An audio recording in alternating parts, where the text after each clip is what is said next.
ইস্তেগফার এবং দরুদের বরকতে মাত্র ২৬ দিনের মধ্যে দোয়া কবুল হয়েছে এবং সব সমস্যার সমাধান হয়ে গেছে। ইস্তেগফার এবং দরুদ শরীফ এমন এক রহস্যময় আমল, এই আমল করলে আল্লাহ তাআলা কখনোই বান্দার হাতকে খালি ফিরিয়ে দেন না। আপনি পৃথিবীর যত বড় সমস্যা নিয়ে ইস্তেগফার এবং দরুদ শরীফ আমল করুন না কেন, আল্লাহ তাআলা সেই সমস্যাকেও সমাধান করে দেবেন। এই আমলের দ্বারা সম্ভব হয় না এমন কোনো কাজ নেই, অর্থাৎ এই আমলের দ্বারা সবকিছু সম্ভব, সব দোয়া কবুল করানোই সম্ভব। আপনারা তো আমাদের দোয়া কবুলের গল্পগুলো শুনেন, দেখবেন 99% দোয়া কবুলের গল্পের মধ্যেই কিন্তু ইস্তেগফার এবং দরুদ শরীফের আমল আছে। এক দুইটা দোয়া কবুলের গল্প এমন থাকে যেই দোয়াগুলা অন্য কোনো আমলের মাধ্যমে কবুল হয়েছে। তো যাই হোক, আর কথা না বাড়িয়ে চলুন আমরা দোয়া কবুলের গল্পটি শুনে আসি। গল্প শুরু করার আগে আপনাদেরকে জানিয়ে দিতে চাই, আপনারাও যারা আপনাদের বাস্তব জীবনের দোয়া কবুলের গল্প আমাদের সঙ্গে শেয়ার করতে চান, তারা শেয়ার করতে পারেন আমাদের ইমেল আইডির মাধ্যমে। আমরা আপনাদের মতোই বাস্তব মানুষের জীবনের দোয়া কবুলের গল্পগুলো আপনাদের সঙ্গে শেয়ার করে থাকি। আমাদের ইমেল আইডি হলো khalidhasan6695@gmail.com। এটা আমরা ডেসক্রিপশনেও লিখে দিচ্ছি। গল্পের শুরুতেই তিনি আমাদেরকে সালাম দিয়েছেন,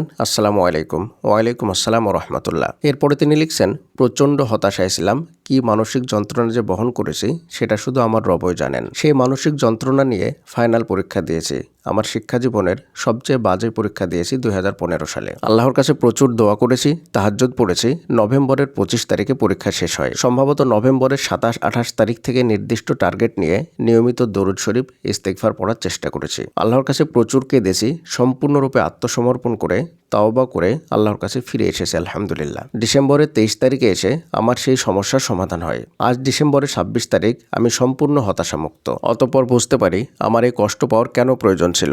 নিশ্চয় কষ্টের মাঝেই স্বস্তি, এই কোরআনের আয়াত আমি স্পষ্ট উপলব্ধি করতে পেরেছি। এই কষ্ট আমার দুনিয়া ও আখিরাতের কল্যাণের জন্যই ছিল। আমি বুঝতে পারি আল্লাহ কত নিখুঁত পরিকল্পনাকারী। আমি তো আমার রবকে ডেকে কখনো হতাশ হইনি। আল্লাহু আকবার। প্রিয়দিনী ভাই এবং বোনেরা, আপনারা দোয়া কবুলের গল্পটি শুনলেন। তিনি নভেম্বরের 27-28 তারিখ থেকে নিয়ে ইস্তেগফার এবং দরুদ শরীফের আমল শুরু করেছিলেন। এরপরে ডিসেম্বরের 23 তারিখে এসে সমস্যার সমাধান হয় এবং 26 তারিখে এসে সম্পূর্ণ সমস্যার সমাধান হয়ে যায়। তার মানে আমরা যদি দিনগুলো হিসাব করি, তাহলে 26 থেকে নিয়ে 29 দিনের মধ্যেই আল্লাহ তাআলা তার সমস্ত সমস্যার সমাধান করে দিয়েছেন।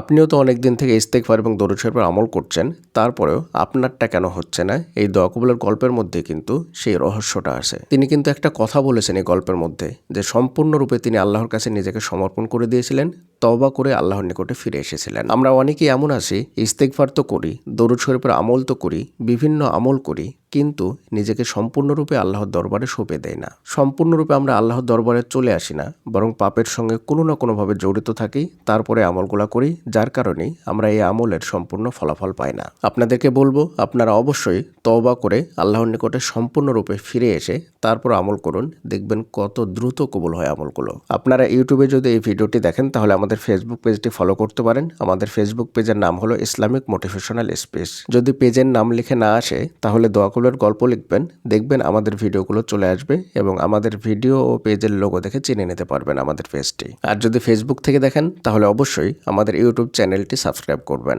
আসসালামু আলাইকুম ওয়া রাহমাতুল্লাহি ওয়া বারাকাতুহু।